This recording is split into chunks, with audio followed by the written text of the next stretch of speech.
आपसे पूछी जाती है कि बुध और चंद्रमा ये भी तो शुभत्व देने वाले हैं, क्योंकि ये दोनों भी कोमल प्लैनेट है ना। देखो, क्रूर प्लैनेट का मतलब होता है जिसके अंदर तीव्रता ज्यादा होती है, जैसे मंगल मांगलिक दोष बनाता है, तीव्रता देता है, गुस्सा देता है, अभी आज पढ़ाऊंगी। सूर्य तीव्रता देता है। राहु केतु तो देखो पीड़ा देने के लिए ही आते हैं, है ना। शनि कर्मों को निर्धारण करने के लिए, जो हमने किया है वही हम भोगेंगे। तो ये सारे जो प्लैनेट्स हैं कार्मिक है, क्रूर है। साथ में चार प्लैनेट्स बचे, गुरु, शुक्र, बुध और चंद्रमा, है ना। पांच तो खराब हो गए।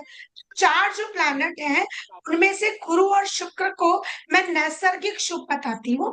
बाकी जो दो हैं बुध और चंद्रमा डिपेंड करते हैं कुंडली पर। सबसे ज्यादा क्रूर प्लैनेट कई बार बुद्धि ही होता है, बेड़ा गर्क करने वाला प्लैनेट बुद्धि हो जाता है। और किसी किसी की कुंडली में सबसे ज्यादा बेड़ा गर्क करने वाला प्लैनेट चंद्रमा हो जाता है।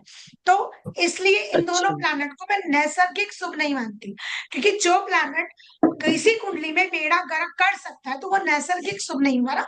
गुरु और शुक्र पीड़ा दे सकते हैं पर बर्बाद नहीं करते, ऐसा समझ लीजिए। इनकी दृष्टियां मैम, शुभ ही होती। कोमल प्लैनेट कौन कौन से हैं? क्या बेटा? कोमल प्लैनेट चार। चंद्रमा, कोमल दो ही होते हैं, और चंद्रमा और बुध, बुध। ओके। है ना। अच्छा, अब एक स्टोरी है। इस स्टोरी को सुनाने का जो मेरा उद्देश्य है वो ये है कि ऑलवेज ऐसी जो स्टोरी आपके प्लैनेट से संबंध रखती हो, यू शुड रिमेम्बर, है ना। क्योंकि वो आपको एक रीजन बताएंगी कि कौन सा ग्रह किस ग्रह के साथ मित्रता करेगा और किसके साथ नहीं। बिकॉज ऑफ दिस रीजन जो मैं स्टोरी आपको आज समझाने वाली हूँ। तो आज जो मैं स्टोरी बताने वाली हूँ वो चंद्रमा और बुध की है। चंद्रमा बुध को अपना मित्र मानता है, हमेशा कीप इन योर माइंड। चंद्रमा बुध को मित्र मानता है। चंद्रमा बुध को कभी परेशान नहीं करेगा। अपने मित्र को आप कभी परेशान करेंगे? नहीं करेंगे ना। तो नहीं। चंद्रमा बुध को परेशान नहीं करता। लेकिन बुध चंद्रमा का शत्रु ग्रह है, अर्थात बुध और चंद्रमा, अगर चंद्रमा बुध की तरफ से देखेंगे तो पॉजिटिव, और बुध के परसेप्शन में देखेंगे तो सबसे ज्यादा नेगेटिव। रिवलरी उसकी चंद्रमा से होती है। कारण सुनिए ऐसा क्यों है। हुआ क्या था, जो ये बृहस्पति गुरुदेव हम जिन्हें बोल रहे हैं जुपिटर, इनकी पत्नी थी माता तारा। वो बहुत खूबसूरत थी।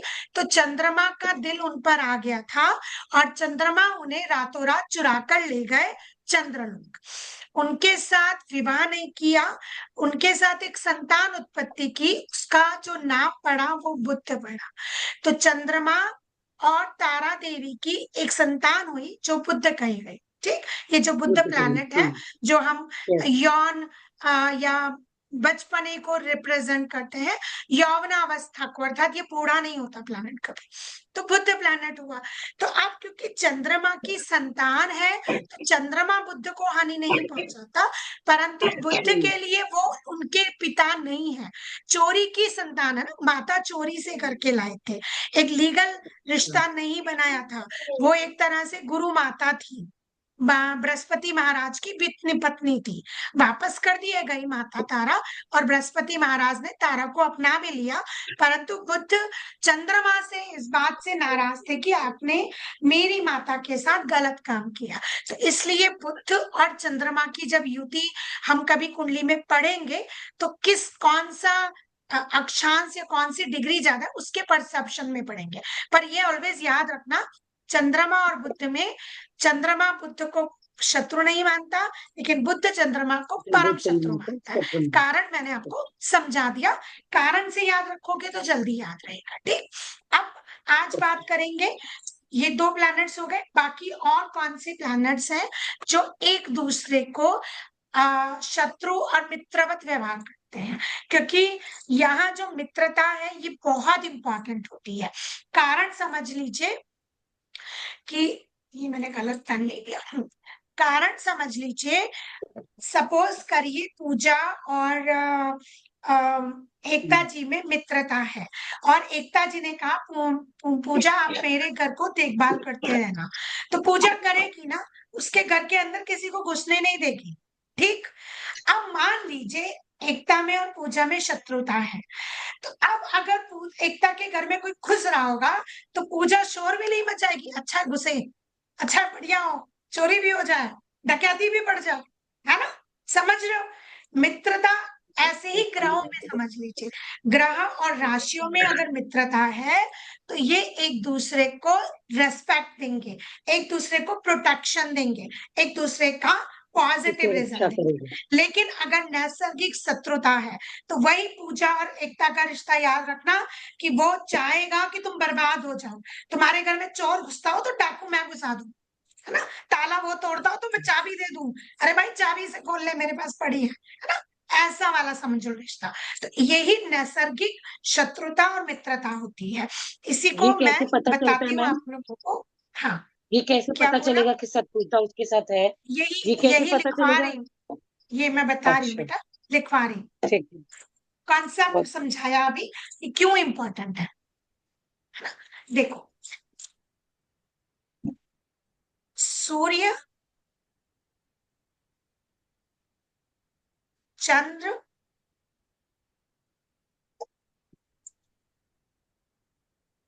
बुध,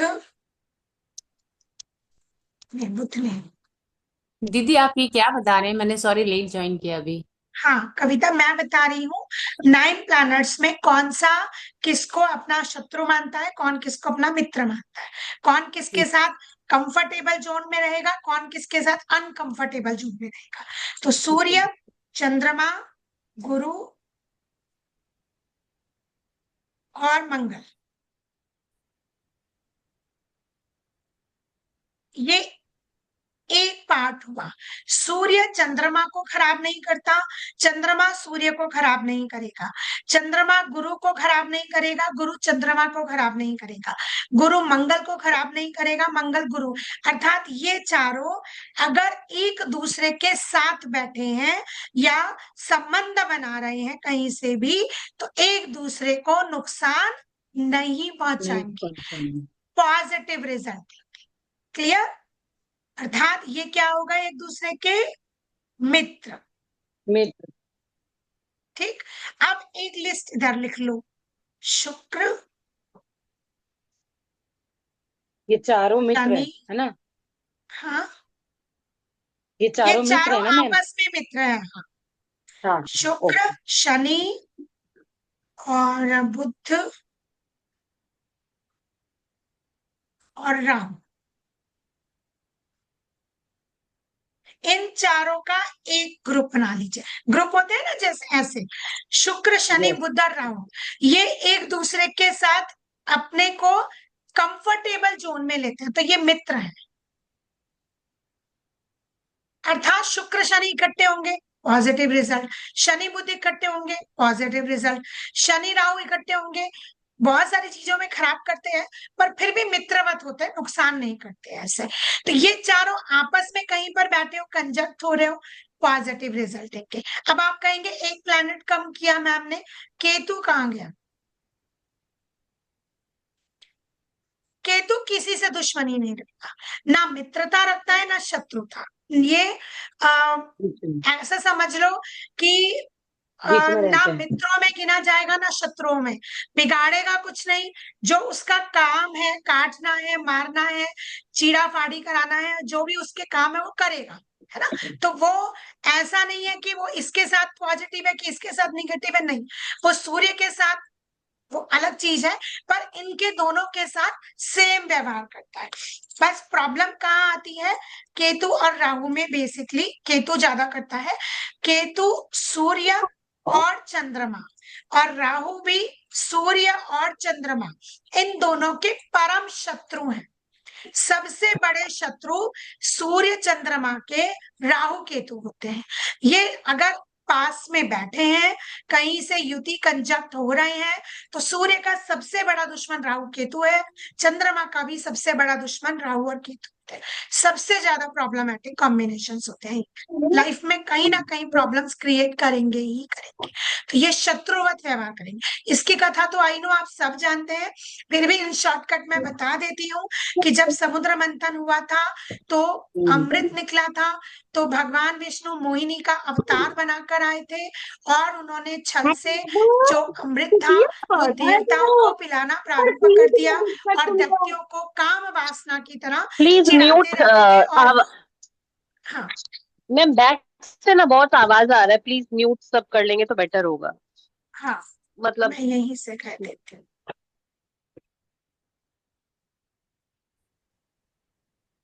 आवाज। Okay.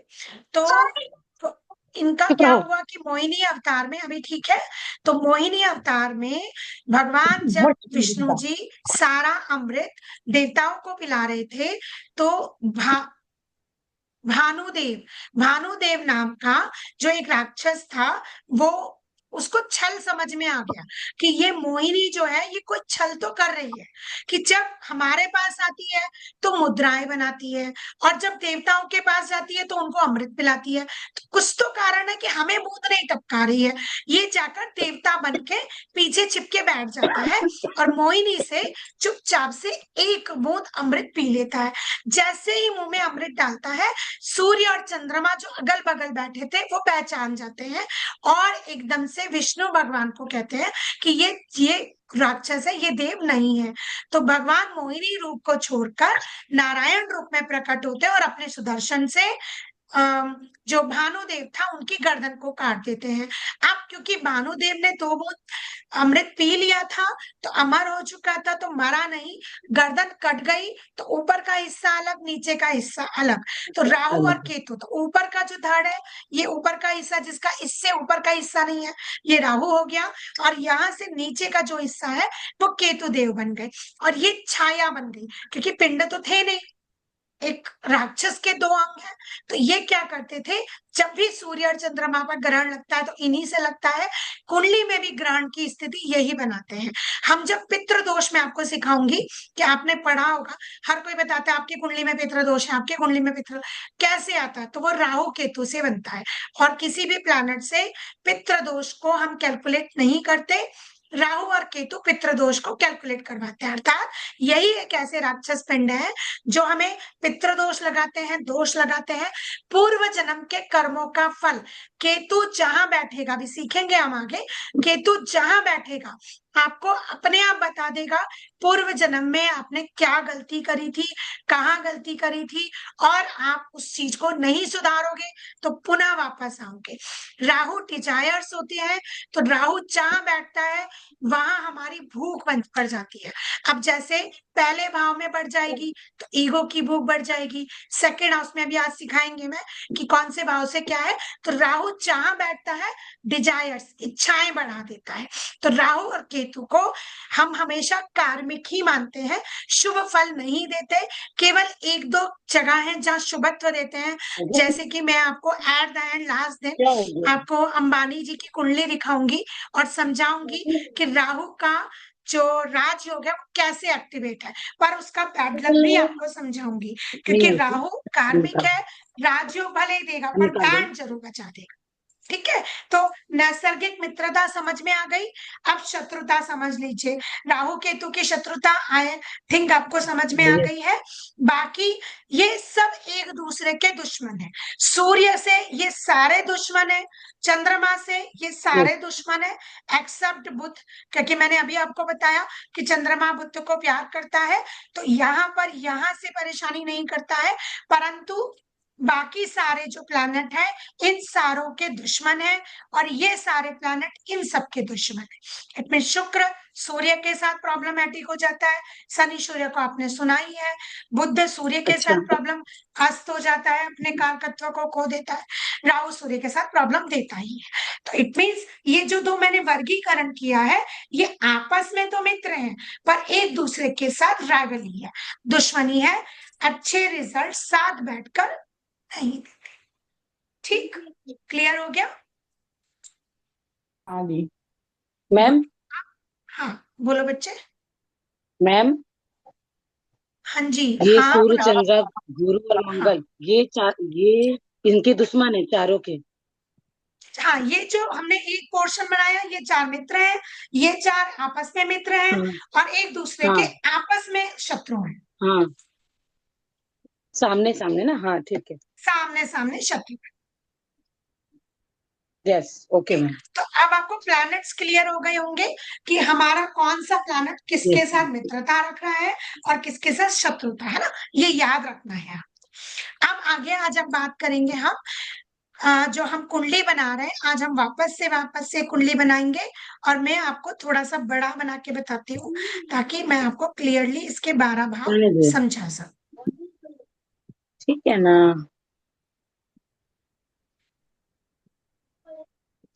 अच्छा ठीक है, अगर नहीं होगा तो हम निकाल देंगे, आपको जो स्टडी करना है आप करें। पूनम, अगर बात कर रही हो तो म्यूट कर लेना। Okay ma'am.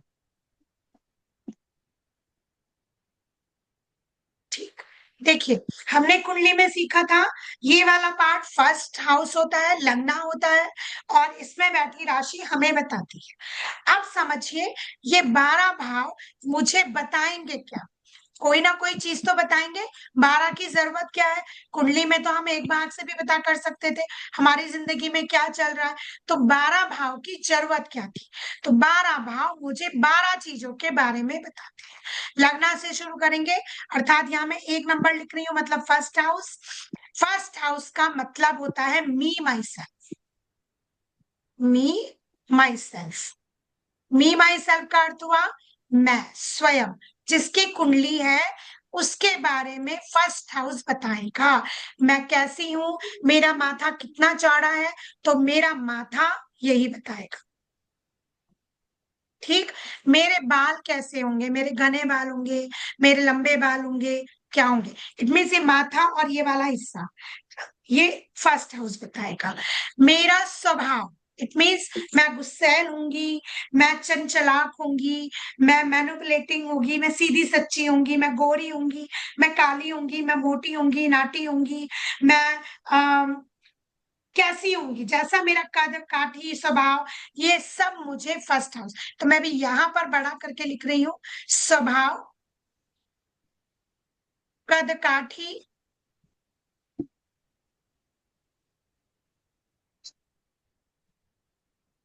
और माथा, दिमाग, दिमाग भी यही हुआ ना, ऊपर का पहला पोर्शन, दिमाग, ये सब मुझे फर्स्ट हाउस बताएगा। और मेरा ऑरा, ऑरा समझते हैं ना, किसी किसी का आपने देखा होगा, आप किसी के पास बैठते हैं तो बड़ा सिंकिंग वाली फीलिंग आती है, पता नहीं जैसे बॉडी बहुत डाउन है, और किसी के साथ बैठ के ना बड़ी पॉजिटिव वाइब्स आती है। ऑरा, है ना, जो हमारा ऑरा होता है, पॉजिटिव ऑरा, निगेटिव ऑरा, कैसे ऑरा के हैं हम, वो सब हमें फर्स्ट हाउस बताता है। I hope first house clear हो गया। यस दी। चलिए सेकेंड हाउस पर चलते हैं। ये हमारा सेकेंड हाउस है ना, और का मतलब, कुंडली हमेशा इधर से ही घुमाना, कभी इधर से घुमा के मेरा नाम खराब नहीं करना कि पता लगा क्लॉकवाइज घुमा के ये सेकेंड हाउस कर दो, यही सेकेंड हाउस रहेगा जीवन भर। ये सेकेंड हाउस है, अब ये क्या बताएगा। अब देखो, ये माथा और ये सर मैंने फर्स्ट हाउस में ले लिया, तो अब क्या सेकेंड हाउस में क्या लूंगी, मेरा फेस, यस, तो मेरा फेस कहाँ आएगा, सेकेंड हाउस। अब फेस में क्या क्या है, सेकेंड मेरी हाउस। नाक, मेरा मुख अर्थात लिप्स, मेरा मुख, अब मुख है तो उसमें क्या क्या है, दांत, जीभ, ना, जिव्या। जी, अब जिव्या है तो मैं बोलूंगी कैसा, मीठा बोलूंगी कड़वा बोलूंगी, जबान, कैसी जबान है मेरी, मीठी, कड़वी, ज्यादा बोलने वाली, कम बोलने वाली, अच्छा बोलने वाली, इम्प्रेसिव, बेकार, सब यही बताएगा। ठीक। और कहाँ तक का पोर्शन लेंगे? अपर गले तक का। ये कंधे कंधे वाला पोर्शन नहीं लेंगे। गर्दन को दो हिस्सों में कर लूं तो ऊपर वाली जो गर्दन होती है, ये थ्रॉट वाली, जहां पर हमारा ये ऊपर वाला हिस्सा होता है, तो ये जो गर्दन है उसका अपर पोर्शन, गर्दन का अपर पोर्शन मतलब जिसमें मैं नेकलेस पहन सकती हूँ बेसिकली। तो गर्दन का Yes. वो पोर्शन जब नेकलेस पहना जाता। तो अगर किसी के पास हार है, या पति हार दिलाने वाला है, या आपका हार चोरी होने वाला है, सब सेकंड हाउस बता देगा। सेकंड हाउस गर्दन की रीडिंग देता है। तो गर्दन में क्या चाहिए? आप माला पहनते हो, सोने की पहनते हो, चांदी की पहनते हो, या गर्दन में आपको मोतियों की माला पहननी पसंद है, सब सेकंड हाउस बताता है। तो सब सेकंड हाउस गर्दन की आपकी रीडिंग दे देगा। अब चूंकि गर्दन भी आ रही है, नाक भी आ रहा है, कान भी आ रहा है, तो ईएनटी, अर्थात अगर किसी को नाक कान गले की समस्या है, एलर्जी है, नाक का साइनस का प्रॉब्लम है, सब कुछ सेकंड हाउस होता है। क्लियर? हाँ जी। हाँ। अब जब मैं मुख की बात कर रही हूँ तो जबान की बात कर रही हूँ। हाँ जी सर, हाँ जी, राधे राधे। हाँ, तो जब मैं मुख की बात कर रही हूँ, जिब्या की बात कर रही हूँ, जबान की बात कर रही हूँ, तो खाना भी तो यहीं से है, इसी मुंह से तो खाएंगे। तो जो मुझे खाना पसंद होगा, मुझे तीखा खाना पसंद है, लिक्विड डाइट पसंद है, पानी पीना पसंद है, दही खानी पसंद है, दूध वाली चीजें पसंद है, कड़वी चीजें ज्यादा पसंद है, कहाँ से पता लगेगा? सेकेंड हाउस से। मुख है ना। इसको स्वाद लिख सकते हैं दीदी? बिल्कुल बिल्कुल, स्वाद नहीं कह सकते एग्जैक्टली कविता। स्वाद तो मेरी जीभ है। जीभ पर जो वो अच्छा। कलिकाएं जिसे हम कह सकते हैं, वो जो होती है टेस्ट बर्ड्स जिसे हम कहते हैं, वो है। हाँ। तो वो तो राहु होता है बेसिकली। तो हम इसे कह सकते हैं food. What kind of food, what kind of taste, which type of food you like, हम सेकेंड हाउस से लेंगे। अब क्योंकि जब मुख की बात करेंगे, हाँ प्रशांत जी, राधे राधे। अब हम जब मुख की बात कर रहे हैं तो एडिक्शंस, जो जो मुंह से एडिक्शन, क्या क्या लेंगे? शराब मुंह से पियेंगे, सिगरेट मुंह से पियेंगे, तंबाकू, गुटखा, बीड़ी, धुएं वाला जो वो आजकल वो इवेपोरेट वाला क्या चल रहा है आजकल, वो सब सब यही से तो आएगा। इट मीन्स मुंह के द्वारा जो भी एडिक्शंस होते हैं वो भी आप यहीं से लेंगे, एडिक्शंस भी यहीं आएंगे। तो सेकेंड हाउस बहुत इंपॉर्टेंट होता है। ठीक। अब ये तो हो गई हमारी बॉडी पार्ट की बात। एक चीज और होती है सेकेंड हाउस में। सेकेंड हाउस क्योंकि हमारी प्रॉपर्टी होता है, इट मीन्स मेरे नाम पर अगर कोई जमीन के कागज है, जमीन नहीं, देखो जमीन और जमीन के कागज दो चीजें होती है। जमीन मैं अलग बताऊंगी। जमीन के कागज अर्थात पेपर वर्क है ना। तो पेपर वर्क में अगर मेरे नाम कोई जमीन है और उसका पेपर वर्क है, तो वो क्या दिखाएगा? Second house. तो अगर किसी के जमीन के कागज खो जाए, मिल नहीं रहे, या किसी ने उनको डिस्ट्रॉय कर दिया, या उनको गलत सिग्नेचर करा लिया, सब सेकेंड हाउस बताएगा। तो हमारी प्रॉपर्टी, बैंक बैलेंस, या अगर मान लो पूनम छुपा छुपा के सोने चांदी के हीरे जवाहरात सब अपनी अलमारी की कोने में भरती होगी, तो वो जो जगह होगी वो क्या होगी? Second house. ठीक। तो आप जहाँ हीरे जवाहरात सोना चांदी पैसा रखते हो वो भी सेकेंड हाउस है। पैसा सेकेंड हाउस है, बैंक अकाउंट सेकेंड मैम एक हाउस। बार वापस बोलिए ना, आवाज ही नहीं आ रहा है। हाँ, बैंक अकाउंट मैम एक बार वापस सेकेंड बोलिए हाउस ना। है। आपका जो सोना चांदी रखा है वो भी सेकेंड हाउस है। सब हम सेकेंड हाउस से कैलकुलेट करेंगे। ठीक है।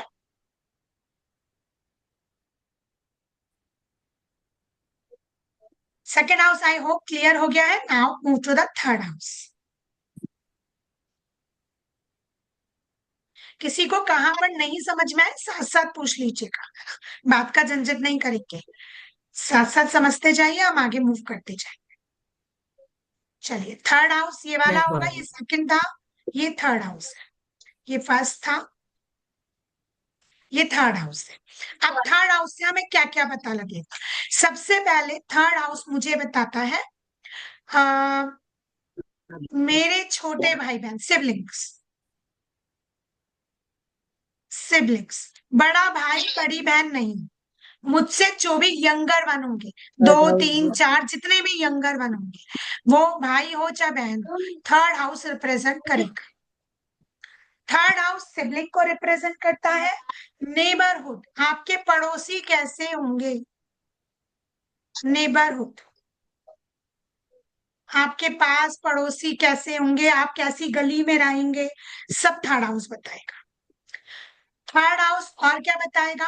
हमारी मेड, हमारे घर में मेड हमें धोखा देगी, चोरी करने वाली होगी, लगेगी कि नहीं लगेगी, मतलब सेवक और सेविका। पहले के जमाने में कुंडलियां होती थी, तो हम थर्ड हाउस से सेवक सेविका की रीडिंग करा करते, तो अब वो तो होता नहीं है, अब मेड्स होती हैं, तो थर्ड हाउस हमें मेड्स बता देता है।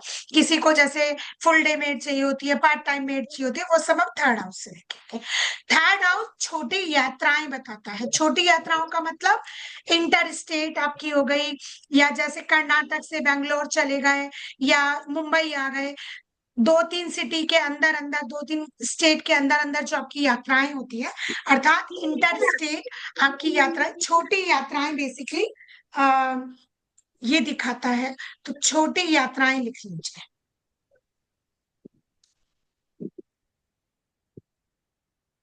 लॉन्ग जर्नी क्या हुआ? विदेश जाना, है ना? वो नहीं बताएगा थर्ड हाउस। आपका ट्रांसफर कब होगा, ट्रांसफर की उम्मीद कब है, ट्रांसफरेबल जॉब तो नहीं है, वो सब भी थर्ड हाउस बताएगा। ठीक है। थर्ड हाउस, अब क्योंकि हम अंगों की बात कर रहे थे, यहां तक हमने सेकंड हाउस ले लिया था, तो अब यहाँ के पोर्शन को ले लो थर्ड हाउस में। क्या आएगा? आपके कंधे, कंधे और कंधे से कट। लेके नाभि आपके तक। बाजू, आपकी कलाई, आपकी हाथ उंगलियां, यहां से कनेक्टेड पूरा पोर्शन, ये सब थर्ड हाउस है। तो बाजू, हाथ, कलाई, एवरीथिंग जो भी है वो सब थर्ड हाउस में कैलकुलेट हम करेंगे। कंधे से कहाँ लेके, से कनेक्ट? मान लीजिए किसी को सर्वाइकल है, कंधा से तो कौन से हाउस में रीडिंग देखोगे? मैम सर्वाइकल कंधे तो से लेके कहाँ तक? ये उंगलियां तक, ये पूरा, सर्वाइकल यहाँ तो से पूरा थर्ड हाउस कंधे तक देखोगे, का पोर्शन, ओके ओके ओके। मतलब ये जो थर्ड हाउस होगा। बैकबोन है ना हमारी, सर्वाइकल वाली बैकबोन है, ये भी थर्ड हाउस में आती है। ठीक। ब्रेस्ट से ठीक ऊपर तक का पोर्शन, हम मान लीजिए किसी को यहाँ चेस्ट में प्रॉब्लम है, मतलब यहां से नीचे मत लीजिएगा, ये जो हमारा ब्रेस्ट है, इससे जस्ट ऊपर वाला जो पोर्शन है, तो अगर किसी को यहाँ पर कोई तिल का निशान है, कोई बर्थ मार्क है, तो ये थर्ड हाउस ही रिप्रेजेंट करेगा। किसी को छाती में प्रॉब्लम हो रही है, नेक के इस वाले हिस्से में दिक्कत हो रही है, तो वो थर्ड हाउस से ही आप रीडिंग करेंगे।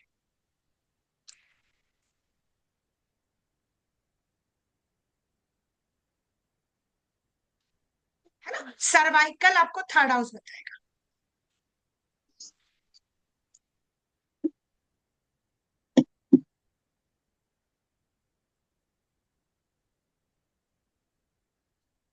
ठीक है, चलिए फोर्थ हाउस पर चले। थर्ड हाउस क्लियर हो गया।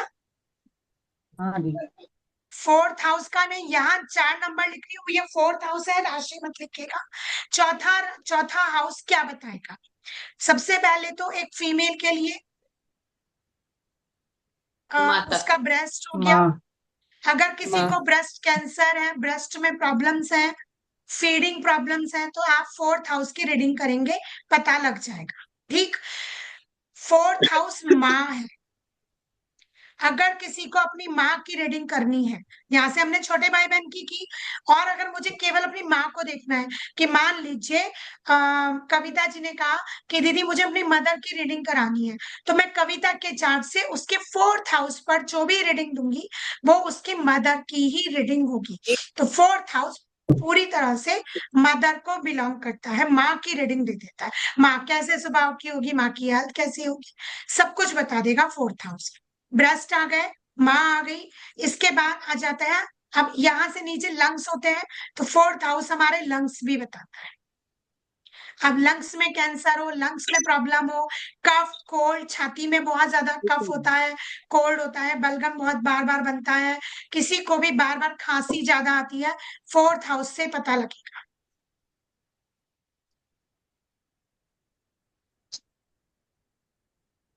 ठीक है, ओके। प्रशांत जी फिर रिकॉर्डिंग डालूंगी मैं, कल वाली भी रह गई है, आज वाली भी डाल दूंगी, उसे सुन लीजिएगा प्रशांत जी, है ना जी। तो फोर्थ मैम हाउस माँ है, आ, और क्या है, हमारा सुख। अब कोई मुझे बता सकता है कि बेसिकली हमें जो सुख मिलता है वो किन किन चीजों से मिलता है? मैंने सुख लिख दिया, फोर्थ हाउस मुझे सुख बताएगा, किस किस चीज से सुख मिलता है? वाहन, पैसों घर, शरीर से, वाहन से, वेरी गुड। मेरे वाहन से, पास अंग से, 35 बॉडी लाख से, की गाड़ी है तो ज्यादा बड़ा सुख है, और मैं साइकिल से जा रही सक्सेस, हूँ तो थोड़ा नेम कम से, सुख है। मनी। मेरे पास स्कूटी है तो थोड़ा सा बेटर हो गया, है ना। और 35 लाख की गाड़ी में राज कर रहे हैं तो वो बड़ा वाला सुख है। तो जो ये वाहन का सुख होता है कि आपकी गाड़ी कब आएगी, कौन सी आएगी, आप 2 पहिया वाहन चला रहे हो, 4 पहिया वाहन चला रहे हो, लग्जरी चला रहे हो, सब आपको फोर्थ हाउस बताएगा। आपका बंगला है, आप फ्लैट में रह रहे हो, आपका घर कब बनेगा, आपका मतलब आप रेंट पे हो, घर की जो भी रीडिंग करनी है, कब क्वेश्चन आएगा को कब बनेगा मेरा घर, वो आपको कौन बताएगा? फोर्थ हाउस, घर। और जमीन, मैंने कहा ना, जमीन के पेपर सेकेंड हाउस, पर जमीन मेरे नाम होगी वो मुझे फोर्थ हाउस बताएगा। तो जमीन ज्यादा, लैंड प्रॉपर्टी, वो फोर्थ हाउस बताता है। और उसके जो पेपर साइन होते हैं, वो पेपर साइन होके जब मैं रखती हूँ वो सेकंड हाउस हो जाता है। ठीक, मेरा मेरा नहीं जोड़ दिया हम लोग का भी। क्लियर हो गया? छोड़ दो। पैसा देने बोल रहे हाँ हो क्या? जी। चल ये गई, चल आवाज आ रही है बैकग्राउंड में मुझे कहीं से, वो प्लीज म्यूट कर लीजिएगा। अच्छा, एक रीडिंग और करनी होती है हमें, ये मेरा कलर कैसे बदल गया, एक क्या रीडिंग और बोल रही करनी हो? होती है फोर्थ हाउस से। हृदय की रीडिंग नहीं करते हैं हम फोर्थ हाउस से, पर हृदय के वाल्व जो होते हैं, अगर किसी को स्टैंड पड़ते हैं ना, जैसे हृदय में वाल्व खराब हो गए, ब्लॉकेज हो गई, तो हृदय के जो वाल्व होते हैं, केवल वाल्व, वो फोर्थ हाउस रिप्रेजेंट करता है, हृदय को रिप्रेजेंट नहीं करता है, केवल हृदय के वाल्व को फोर्थ हाउस रिप्रेजेंट। हृदय के बोल मतलब? जो हमारा हार्ट होता है, उसमें जब खून आता जाता है तो वहां वाल्व्स होते हैं, तो कई बार वो अच्छा, वाल्व खराब हो जाते हैं। हृदय ठीक है, दिल ठीक है, सब कुछ ठीक है, वाल्व खराब हो जाते हैं, तो वो आप चंद्रमा से रीडिंग करेंगे, मतलब फोर्थ हाउस से रीडिंग करेंगे उसकी।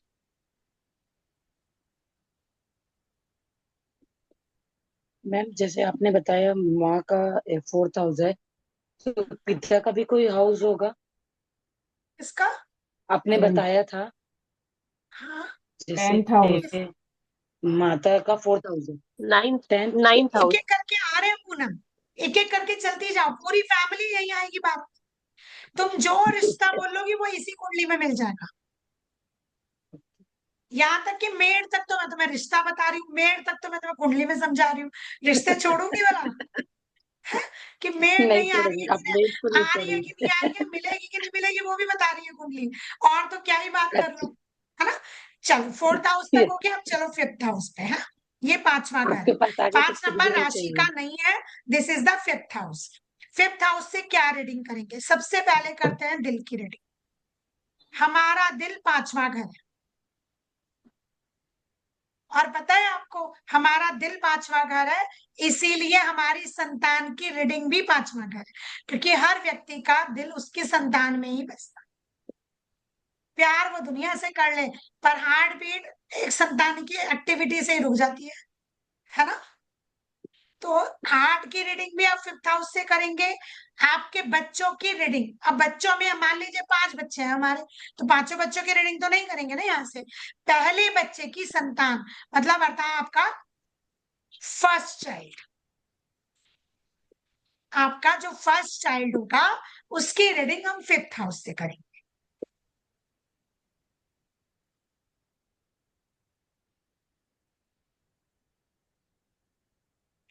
और क्या करेंगे, दिल की जो भी कैलकुलेशन है, मान लो किसी को हार्ट अटैक आएगा नहीं आएगा, वो भी हम यहीं से देखेंगे। 5th हाउस हमारी क्रिएटिविटी होती है। क्रिएटिविटी मीन्स हायर एजुकेशन भी हो सकती है, मैं कितनी आर्टिस्टिक हूँ, कितनी क्रिएटिव हूँ, खाना कितने स्पेशल ढंग से क्रिएटिव बनाती हूँ। कोई भी चीज क्रिएशंस के साथ अगर करता है, 5th हाउस बताएगा कितनी क्रिएटिविटी आपके अंदर भरी हुई है। और आपकी हायर स्टडी, हायर स्टडी में क्या आता है, आफ्टर ग्रेजुएशन, ग्रेजुएशन के बाद की जो भी पढ़ाई आप करेंगे, मास्टर्स, पीएचडी, या जैसे आप अकल्ट में आप पढ़ाई कर रहे हैं, ईच एंड एवरीथिंग आप 5th हाउस से देखेंगे। तो हायर एजुकेशन आपको 5th हाउस बताता है। संतान आ जाती है यहाँ। 5th हाउस हमें बताता है मैं पूर्व जन्म में क्या थी, या मेरे क्या पुण्य थे या क्या पाप थे, अर्थात पूर्व जन्म का पाप या पुण्य, कुछ भी जो भी हमारे भैया हमने जो कमाया, पाप कमा के आए होंगे तो पुण्य थोड़ा ना बताएगा। तो पूर्व जन्म का पाप या पुण्य दोनों 5th हाउस हमें रिप्रेजेंट करता है। अच्छा, कभी कभी आपने सुना होगा, आई डोंट नो कितना जानते हो आप इस बारे में, कि आपके यहाँ सुना होगा रीबर्थ, शब्द सुना है हाँ, रीबर्थ का, पुनर्जन्म। कि किसी यस का यस। जन्म उसी पुनर्जन्म। फैमिली में रीबर्थ हुआ है, 3 पीढ़ी बाद, 4 पीढ़ी बाद, 2 पीढ़ी बाद रीबर्थ हुआ है। तो वो जो रीबर्थ वाला कॉन्सेप्ट है वो भी 5th हाउस में, केवल और केवल 5th हाउस। आप अपनी फैमिली में कहीं दोबारा तो नहीं जन्मे हो मर के, 5th हाउस बता दे।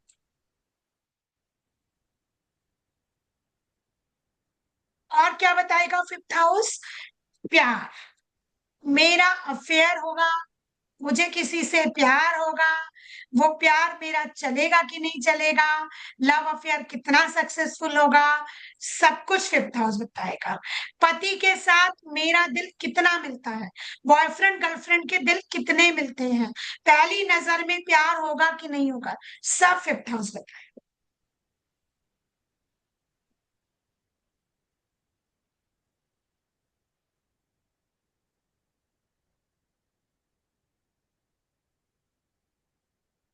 ठीक है, क्लियर हो गया इतना, मिटा दूं? हाँ जी। चलिए आगे चलते हैं 6th हाउस।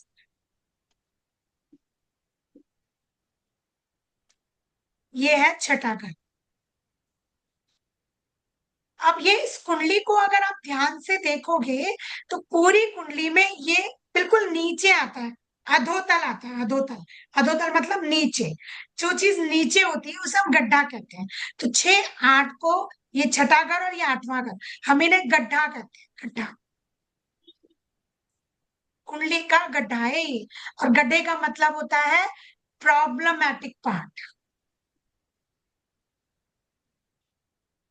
इट मीन्स ऐसा नहीं है हर चीज खराब होती है प्रॉब्लमेटिक, पर मोस्टली छठा घर प्रॉब्लम्स क्रिएट करता है। कौन कौन सी प्रॉब्लम्स क्रिएट करेगा, कर्जा, आप लोन लोगे और तो उतार पाओगे कि नहीं पाओगे, कर्जा लेने की फितरत बन जाएगी, कर्जा लोगे ही लोगे, छठा घर बताए। लो, शत्रु, आपके कितने शत्रु होंगे, आपको शत्रुओं के द्वारा नुकसान पहुंचेगा, आपके जो मित्र हैं वो कितने बड़े आपके शत्रु हैं, अर्थात आपके एनिमीज कितने हैं और आपको कितनी ज्यादा हानि पहुंचा सकता है, सब छठा घर बताएगा। आपकी बीमारियां, बीमारियां बहुत सारी बीमारियां हर एक घर बताता है, परंतु छठा घर बेसिकली होता ही बीमारी है। छठे घर में ट्रांजिट होके शनि आ जाए, राहु आ जाए, केतु आ जाए या बैठे हो, व्यक्ति बीमार रहेगा ही रहेगा, क्योंकि वो बीमारी का गड्ढा है, उसको दवाइयां खानी पड़ेंगी। छठा घर बीमारी का गड्ढा है, उसको मैं खानी पड़ेंगी, क्या करें। 6th हाउस में केतु। हाँ, हाँ जी, मैम क्या, मेरे हैं 6th हाउस में केतु, मतलब इश्यूज लगे रहते हैं। मेरे 6th हाँ, हाउस में केतु है, केतु हेल्थ है ना, इश्यूज हाँ, कुछ ना कुछ लगे रहते हैं। लगा ही रहेगा। क्यों? वो बीमारी का घर है, वहां पाप ग्रह बैठ जाएगा। अच्छा घर भी बैठ, चंद्रमा बैठा लो, कोई भी प्लैनेट बैठा लो, जिस प्लैनेट को बैठाओगे उससे रिलेटेड होंगी। अब केतु है तो यूरिन से रिलेटेड, यूट्रस से रिलेटेड, या यूटीआई की दिक्कत ज्यादा देगा, या इंजेक्शंस की प्रॉब्लम, कई बार सुइयां लग जाए, ड्रिप चढ़ जाए, ऐसी परेशानियां भी केतु दे देता है। ऑपरेशन करवा देता है, किसी को सर्जरी करवा देता है, केतु बहुत कुछ है। मैं डिटेल में सब साफ समझाऊंगी। फोड़े फुंसियां दे सकता है, किसी किसी को एलर्जी हो जाती है स्किन में, वो भी केतु देता है ना। तो छठा घर बीमारियां भी हैं। छठा घर हमारा कोर्ट कचहरी है। अब किसी के ऊपर कोर्ट का केस चल रहा है, किसी का जमीन जायदाद को लेकर चल रहा है, किसी का चाचा ताऊ से चल रहा है, किसी का मकान को लेकर चल रहा है, कोर्ट कचहरी सब छठे घर से देखी जाएगी। कोर्ट के छठा घर, मेरा डिवोर्स होगा नहीं होगा, छठा घर देख के हम बता सकते हैं कि इसका केस निपटेगा कि या लंबा चलेगा, है ना। छठा घर बताएगा। छठा घर, अब ये तो सारी निगेटिव चीजें मैंने बताई, अब पॉजिटिव भी सुन लो, क्योंकि हर चीज के निगेटिव पॉजिटिव तो। छठा घर होता है नौकरी का। अगर किसी की नौकरी लगेगी कि नहीं लगेगी, छठा घर बताएगा। छठे घर में अगर गुड इन्फ्लुएंस है, 100% नौकरी लगे, तो छठा घर नौकरी भी बताएगा। छठा घर मुझे ये बताएगा कि मैं वकील बन सकती हूँ कि नहीं बन सकती हूँ, क्या मैं जज बन सकती हूँ कि नहीं बन सकती हूँ, ये भी यही बताएगा।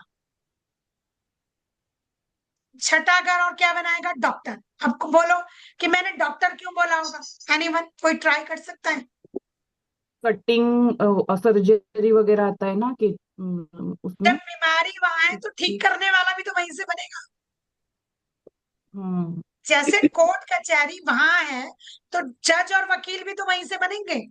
तो जब बीमारी जिस घर में बैठी है, उसे ठीक करने वाला भी वही होता है। मैम ठीक। तो डॉक्टर बनाने का जो, हम अगर हम देखेंगे, कॉम्बिनेशन सीखेंगे, खाली एक ही घर से नहीं पता लगता है, पर नॉर्मली छठा घर अगर जुड़ जाए तो पक्का व्यक्ति डॉक्टर बन जाता है। मैम किस चीज का बनेगा वो ग्रह बताएंगे, पर छठा घर हमें डॉक्टरी से रिलेट करवा देता है, मैम साइकाइट्रिस्ट बना देता है। मैम मेरा एक साइकाइट्रिस्ट क्वेश्चन होते है। हैं ना। कौन बोल रहा है? प्रशांत जी। जी मेरा एक क्वेश्चन है कि आप जी बिल्कुल कोर्ट केस बोलिए। के लिए, जी कोर्ट केस के लिए छठा भाव ले रही हो, तो इसका क्या लॉजिक तरीका है कि छठा भाव में कोर्ट केस।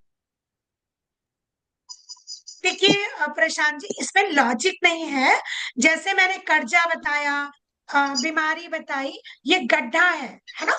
तो ये इन गड्ढों से हम इनकी रीडिंग करेंगे। अब जैसे थर्ड हाउस है, तो थर्ड हाउस से सिबलिंग्स है, तो उसके पीछे कोई तर्क नहीं है, तो वहां से है तो है। नहीं मैम कोई ना कोई तर्क तो होगा ही होगा उसका लॉजिक, कि नहीं छठे भाव से इस वजह से देखा जा सकता है। देखिए कर्जा है, परेशानियां हैं, वकील है, तो परेशानियां जब आती हैं तो कोर्ट कचहरियां भी लेके आती हैं। और बाकी देखिए, कोर्ट कचहरी जरूरी नहीं है पति पत्नी के बीच में ही हो। अगर आप लॉजिकली बात करो, डिवोर्स की बात करो, तब तो 7 से 12 हो जाता है, तो कोर्ट कचहरी यहाँ से तब भी आ जाती है। पर नॉर्मली इन हाउसेस से हम इन्हें देखते ही देखते तो हैं। मैम जैसे सप्तम भाव से कोर्ट केस तलाक के लिए बात, सबसे शादी होगी तो तलाक तो तभी है, तो जब मुझे शादी नहीं आपकी हुई आवाज छठे भाव क्लियर से नहीं आ तलाक। रही है प्रशांत जी। जी मेरा एक क्वेश्चन है कि जब, जैसे उदाहरण के लिए भी आपने कहा कि कोर्ट केस के लिए तो शादी हो जाएगी, जैसे तलाक के लिए बात की जाए तो जब शादी हो जाएगी तभी तो तलाक होगी, तो उसके पहले छठे भाव से कैसे तलाक ले ली जाएगी? मतलब एक प्रश्न पहले से कैसे हो जाएगा, इसका क्वेश्चन ही बनता है नहीं ना। नहीं, उससे पहले नहीं होगा। लेकिन छठा घर अगर पीड़ित है तो शादी नहीं निभेगी ना। अगर छठा घर पीड़ित नहीं है तो शादी निभ जाएगी। कोर्ट मैम केस में पहुंच भी जाएगा तो भी क्लियर नहीं होगा, सालों साल लटका रहेगा। अगर मैम छठा घर पीड़ित नहीं है तो कोर्ट कचहरी होने के बाद भी क्लियर नहीं होगा। मैम अगर छठा भाव अगर पीड़ित है तो शादी ही पहली बात हो जाएगी, यही सबसे बड़ा क्वेश्चन हो गया नहीं, कि छठा। जरूरी नहीं होता शादी प्रशांत जी। होने के बाद ही। अगर छठा घर पीड़ित है और सातवां घर ठीक है और जुपिटर शुक्र दोनों बैलेंस है, 100% शादी होगी। छठे घर से शादी का इश्यूज मत जोड़िए। ये जरूर जोड़ सकते हैं कि आपको झगड़ालू बीवी या झगड़ालू पति मिले, ये मैं कह सकती हूँ छठे घर से, बट डजेंट मैटर कि 6th हाउस प्रॉब्लमैटिक है तो आपकी शादी नहीं होगी। नेवर टू से, कभी नहीं कहिए। शादी जुपिटर शुक्र और 7th हाउस से देखेंगे, जो 6th हाउस से हम शादी नहीं देखेंगे कभी भी। जी हाँ, नहीं, उस 6th हाउस से हम उनकी शादी कितनी चलेगी, डिवोर्स होगा नहीं होगा, कच्चा लड़ाकू झगड़ालू जैसे बहुत सारे लोग हैं कि भैया हमें झगड़ालू बीवी मिली है हर वक्त, मतलब कर्कश वाणी में मैं बात करूं, छठा घर प्रॉब्लमेटिक होगा, 100% है। मतलब आप लोन लो या ना लो, लेकिन इससे दिख जाता है ऐसा, शादी का भी ऐसा ही होगा, डॉक्टर का भी हाँ, ऐसा ही, देखो डॉक्टर के अगर पास जाना जुपिटर और पड़े ऐसा शुक्र नहीं दोनों है। पीड़ित हैं तो फिर छठा घर कितना शुभ हो उससे कोई फर्क नहीं पड़ता।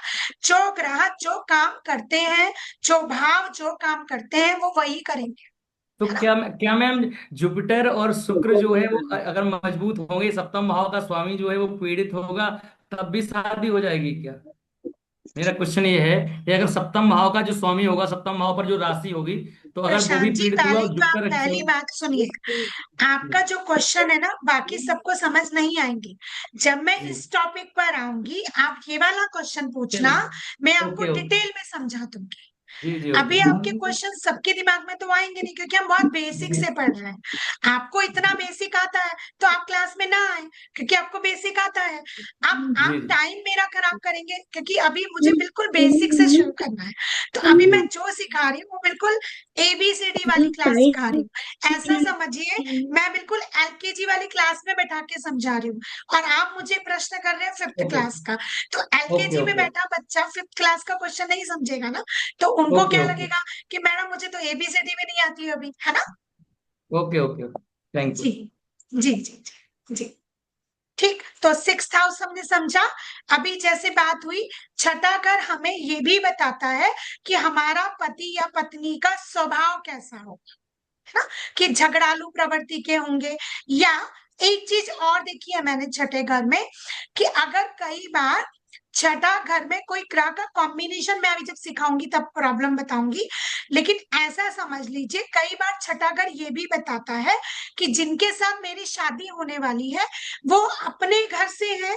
जैसे कि बहुत सारे लोग, मान लो मैं पूजा का उदाहरण दे दूं, अगर मान लो पूजा के पति मोहन जी मेरे पास आए और उनकी कुंडली में छठे घर में मुझे कॉम्बिनेशन नजर आया, तो मैं क्या पूछूंगी उनसे, उनको क्या कहूंगी कि आपकी जो बीवी होगी वो अपने मम्मी पापा के पास पली बड़ी नहीं होगी, बुआ नानी मामी किसी के साथ, मोस्टली मामा या ननिहाल की तरफ से उसकी परवरिश हुई हुई हो। तो ये कॉम्बिनेशन भी छठा घर दिखा देता है कई बार, ठीक है ना। और छठा घर क्या दिखाएगा, क्योंकि चौथा घर मेरी माँ है और तीसरा घर देखो मैं यहाँ हूं, दिस इज मी, मान लो निधि यहाँ है, तो निधि से 3rd हाउस निधि के छोटे भाई बहन, ये मेरी माँ है, तो माँ से तीसरा घर 1 2 3 माँ के छोटे भाई बहन, इट मीन्स ये छठा घर मुझे मेरी मौसी, मौसी कौन सी वाली, जो छोटी होगी मम्मी से, माँ से छोटी मौसी या मेरे मामा जो भी मेरी माँ से छोटे होंगे, उनकी रीडिंग भी मैं छठे घर से कर सकती हूँ।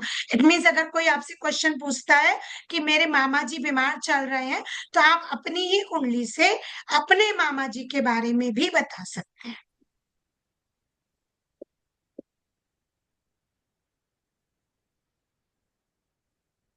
ठीक है। मैम ये चलिए लॉजिक क्या दिया आपने थर्ड हाउस वाला? हाँ, हेलो अपने मैम, ये से लॉजिक तीसरा, क्या दिया हाँ आपने, ये एक थर्ड था, हाउस वाला एक बार फिर से रिपीट अपने कर से दीजिए। तीसरा घर छोटे भाई बहन होता है। ओके यहाँ ओके। लग्न है, यहाँ से 3rd हाउस में मैंने क्या समझाया था, सिबलिंग्स, जी रिमेम्बर। जी मैम, 3rd जी हाउस में आपने लिखा होगा ना सिबलिंग, जी मैम, यस यस। ठीक। तो अब माँ के सिबलिंग्स कौन होंगे, मेरी मौसी मामा, ओके ओके मैम, क्लियर है। ठीक। ऐसे अब 7th हाउस पर आ जाता है, सातवां घर। सातवां घर ये मैं हूं, और मेरे ठीक सामने कौन होगा? मेरा हम सफर। इट मीन्स ये मेरा स्पाउस का घर है। मेरे पति, परमेश्वर, धर्म पत्नी। हाँ, अगर हम लिविंग इन रिलेशनशिप की बात करेंगे, विदाउट मैरिज किसी की बात करेंगे, तो सेवंथ हाउस को मायने नहीं रखेंगे। फिर बताऊंगी कौन सा हाउस लेंगे। लेकिन अगर फेरे हो गए, लीगल पति पत्नी है, तब आप सेवंथ हाउस लेंगे, है ना। इस बात का ध्यान रखिएगा। लीगल संबंध के लिए सेवंथ हाउस, नॉन लीगल संबंध के लिए दूसरा हाउस होता है। ठीक। प्यार के लिए पांचवा, पति पत्नी के लिए सातवां, और उसके लिए आगे बता दूंगी। ठीक है। तो सातवां घर मेरा हम सफर। स्त्री है तो उसका पति, और पुरुष है तो उसकी पत्नी। सातवां घर होगी। सातवां घर और क्या बताएगा, मैं इधर लिख रही हूँ, क्योंकि शादी भी एक पार्टनरशिप होती है, तो इसलिए सातवां घर पार्टनरशिप को भी बताता है। अर्थात आप किसी के साथ पार्टनरशिप में काम कर सकते हैं, चलेगा कि नहीं चलेगा, या आपका पार्टनर आपको चीट तो नहीं करेगा, धोखा तो नहीं दे रहा है, अच्छा रहेगा, लॉयल रहेगा, कैसा रहेगा, सेवंथ हाउस बताएगा।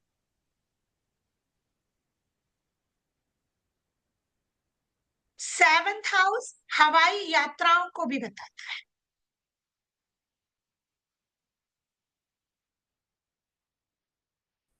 सातवां घर हवाई यात्रा, पति के साथ जा सकते हैं, पति विदेश में हो सकते हैं, आपका स्पाउस कहीं बाहर नौकरी करता हो, हवाई यात्राओं से जाता हो, ऐसा सेवंथ हाउस हमें रीडिंग दे देता है।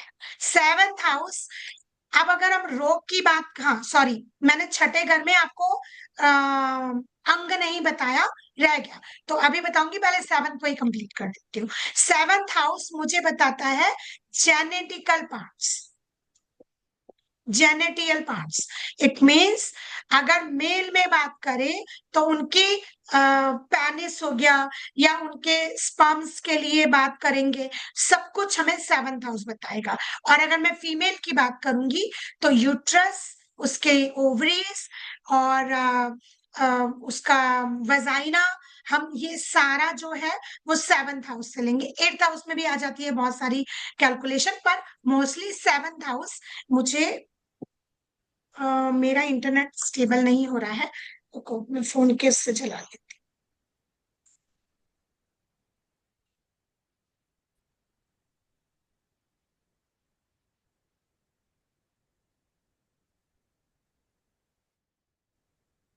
मैम सेवेंथ हाउस वापस बता दीजिए एक बार। हूँ। ग्रुप में क्या गड़बड़ हुई है, मैं इसीलिए हमेशा ग्रुप की ना सेटिंग चेंज करके नहीं रखती हूँ।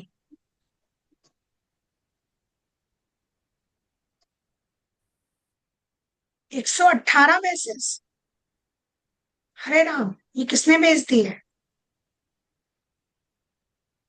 हरे राम, अच्छा किया आपने मुझे बता दिया, मैं अभी के अभी ग्रुप परमिशंस बंद कर देती हूँ। अभी बाहर चला जाएगा वो आदमी, जब उसको पता लगेगा ना कि आप मैसेज नहीं भेज सकते।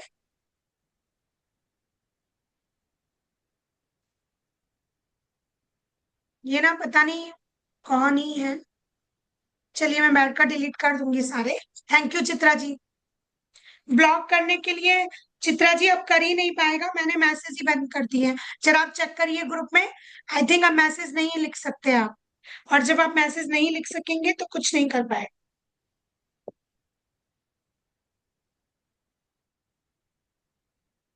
देखिए जरा, अभी नहीं लिखा जा रहा है ना ग्रुप में। जी मैम, बंद हो गया। हाँ ठीक, मैंने ध्यान ही नहीं किया ना तब से।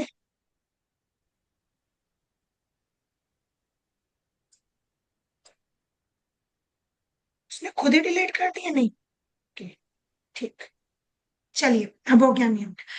नुकसान कर देते हैं सब ऐसे गंदे लोग। चलिए, जेनेटिकल पार्ट्स होते हैं। अब जैसे किसी को यूट्रस में प्रॉब्लम होने वाली है, किसी को यूट्रस का ऑपरेशन होने वाला है, यूट्रस में कैंसर जैसा बन जाता है, वो अगर प्रॉब्लम होने वाली है, किसी को एक्स प्रॉब्लम नहीं, मतलब नहीं बन रहे हैं प्रॉपर, या स्पर्म्स की प्रॉब्लम है, सेक्सुअल इंटिमिडेट करने में प्रॉब्लम होती है, वो भी मैं 7th हाउस से ही चेक करूंगी। 8th हाउस भी आ जाता है उसमें, पर मोस्टली हम 7th और 8th को ही लेंगे। 7th हाउस से हम वो भी चेक करेंगे। 7th हाउस मेनली स्पाउस है, तो मेरे जीवन साथी का स्वभाव कैसा हो, मेरा जीवन साथी देखने में कैसा होगा, मेरा जीवन साथी जैसे मेरा है ना लग्न, मी माई सेल्फ, तो 7th हाउस मेरा जीवन साथी कैसा होगा, उसका कद काठी स्वभाव, उनका कलर क्या होगा, वो सब 7th हाउस बताएगा। 7th हाउस कई बार डायरेक्शंस भी बताता है, आपकी शादी किधर से होगी, ससुराल किधर होगी, वो 8th हाउस बताएगा, पर 7th हाउस ये सारी रीडिंग भी दे देता है। मेनली 7th हाउस से हम शादी की रीडिंग करते हैं, पति पत्नी की रीडिंग करते हैं, ठीक है। और जेनेटिकल पार्ट्स में अगर कोई भी प्रॉब्लम होती है, उसकी रीडिंग भी हम 7th हाउस से ही करेंगे। आप 8वें भाव में आ जाइए। हाँ, एक चीज और होती है 7th हाउस में। 7th हाउस में आपका सेकंड चाइल्ड, आपके सेकंड चाइल्ड का जो भी आपको प्रेडिक्शन करनी होगी कि सेकंड चाइल्ड कैसा है, उसकी बीमारी देखनी हो, तो वो आपको 7th हाउस से पता लगेगा। फर्स्ट 5th हाउस से और सेकंड चाइल्ड यहाँ से, दीदी वो बेटा बेटी होगा, है ना। दीदी वो 6th भाव में कुछ तो आप बोलने वाली थी, हाँ, 7 कंप्लीट अब कर 6th दूं। भाव में अंग रह गया ना, जैसे मैंने यहाँ जेनेटिकल पार्ट्स बताए, यहाँ मैंने हाँ, हार्ट बताया। 6ठे भाव में हमारा कौन सा अंग होता है, हमारी 5वें भाव में हृदय था और आमाशय भी आता है, हृदय और आमाशय। आमाशय को इंग्लिश में क्या कहते हैं, फूड, फूड की जो थैली होती है ना, आमाशय, जिसमें हमारा खाना जाके चुई होता है। जठर, जठर, जठर, जठर। जठर, हाँ जठर, हाँ जठर, जठर कह सकते हैं। 6ठे भाव से होती है हमारी आंतें। अगर आंतों का रोग हो जाए, कॉन्स्टिपेशन होती है बहुत सारे लोगों को, आंतों का रोग होता है, किसी को लूज मोशंस होते हैं, आंतों में इंफेक्शन जल्दी हो जाता है, बड़ी आंत छोटी आंत दोनों में जो इंफेक्शंस होते हैं, इन दोनों की जो रीडिंग होती है वो 6th हाउस की रीडिंग बताती है। ठीक, 7th हाउस तक हमारा हो गया। नाउ 8वां घर, 8वां घर सबसे पहले रीडिंग देता है बेडरूम। अब आप बोलेंगे किसका बेडरूम, उसका बेडरूम जिसकी कुंडली है ना, जिसकी भी आप कुंडली जिसकी खोली हुई है, उसका बेडरूम कैसा होगा। शांति से पति पत्नी रहते होंगे, पराया आदमी आता होगा, पराई औरत रहती होगी, क्या पेंटिंग लगी मैम होगी, क्लियर नहीं हो शांति रहा है वाला आवाज माहौल आपका। होगा, कैसा बेडरूम होगा उसका, वो 8th हाउस बताएगा। ठीक, और क्या बताएगा, हमारे जीवन में ऑल सडन अच्छा होगा कि बुरा होगा, जो भी कुछ होगा, अगर ऑल सडन हो रहा है, it means 8th house activate है मेरी कुंडली। 8th हाउस एक्टिवेट होता है तो हमारे सारे काम बनेंगे भी ऑल सडन, बिगड़ेंगे भी ऑल सडन, रुकेंगे भी ऑल सडन, और काम पे चल भी एकदम जाएंगे, पैसा आएगा भी ऑल सडन और जाएगा भी all sudden. 8th house activate होता है। 8th हाउस हमें और क्या रीडिंग देता है, 8th हाउस मृत्यु भाव होता है। इट मीन्स अगर किसकी मृत्यु कैसे होगी, अकेले होगी, दुखे मतलब घर में होगी, हॉस्पिटल में होगी, वेंटिलेटर मैम पे होगी, कैसे होगी। किसकी आवाज आ रही है, मुझे एक्चुअली नाम से बताया कीजिए, क्योंकि आप लोगों के कैमरास नहीं होते और, तो मुझे नहीं पता लगता कौन बोल रहा है। हाँ जी, किसने क्वेश्चन किया था। ओके, तो 8th हाउस मुझे ऑल सडन बताएगा, मृत्यु बताएगा और आयु बताएगा, मेरी आयु कितनी है, मैं छोटी अल्पायु हूँ, दीर्घायु हूँ, 90 साल जीऊंगी, 100 साल जीऊंगी, 60 साल जीऊंगी, मुझे 8th हाउस बताएगा। ठीक, और क्या बताएगा 8th हाउस, इंश्योरेंस, क्योंकि मृत्यु भाग है, तो मृत्यु इंश्योरेंस क्या है, मृत्यु के बाद ही तो पैसा मिलता है, तो मृत्यु के बाद का जो पैसा होता है वो भी यहीं से पता लगता है, इंश्योरेंस। तो अगर इंश्योरेंस एजेंट कोई बनता है 8th हाउस से पता लग जाता है। या 8th हाउस, कई बार आपने देखा होगा कि किसी के पति की मृत्यु होती है और उसकी जगह उसे नौकरी मिल जाती है, पिता की मृत्यु होती है और बेटे को नौकरी मिल जाती है, माँ की मृत्यु होती है तो पेंशन मिल जाती है, होता है ना ऐसा। वो कहाँ से देखेंगे? 8th हाउस से, है ना। ये क्वेश्चंस भी आएंगे कि मैम मुझे मेरे पिताजी की जगह जॉब मिलेगी कि नहीं मिलेगी, तो आप 8th हाउस को पकड़ेंगे। 8th हाउस आपको क्लियर विजन बताएगा कि उनको वो नौकरी मिलेगी कि नहीं। 8th हाउस लंबी बीमारी का, देखो छठा घर बीमारी है। कैसी बीमारी? 5-10 दिन, 15 दिन, 20 दिन आपने दवाई खाई, ठीक हो गए, फिर ठीक हो गए, 2-3 महीने ठीक रहा, फिर बीमार हो गए, फिर 15-20 दिन दवाई खाई, फिर ठीक हो गए, तो छठा घर। अब लंबी बीमारी, घुटनों में सूजन आ रखी है, पैर नहीं चल रहे, 6 महीने, साल भर, 2 साल, 5 साल हो गए, लंबी बीमारी। ऐसी बीमारी जो जल्दी से नहीं जाती, वो 8th हाउस रिप्रेजेंट करती है। तो लंबी बीमारियां 8th हाउस बताता है।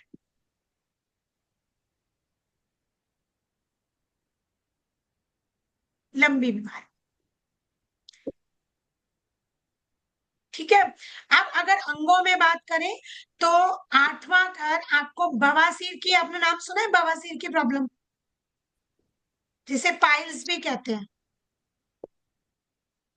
तो पाइल्स अगर किसी को है या बवासीर की दिक्कत है तो 8th हाउस रिप्रेजेंट करेगा उस चीज को। हमारी मतलब बॉडी में जो एनस वाला पार्ट होता है, एनस और रेक्टम वाला पार्ट होता है ना, वो वाला जो पार्ट होता है वो 8th हाउस रिप्रेजेंट करता है।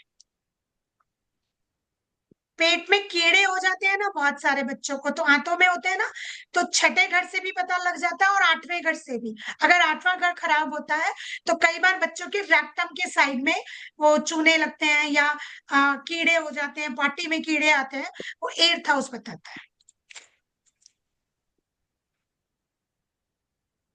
ठीक है, आज थोड़ी क्लास लंबी ले रही हूँ, 6 मिनट ऊपर हो गए, बाकी कल करेंगे। आज 8th हाउस तक करते हैं।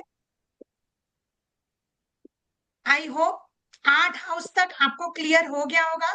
4 घर बचे हैं, उन्हें कल पढ़ा दूंगी। ओके एकता जी, समझ में आया?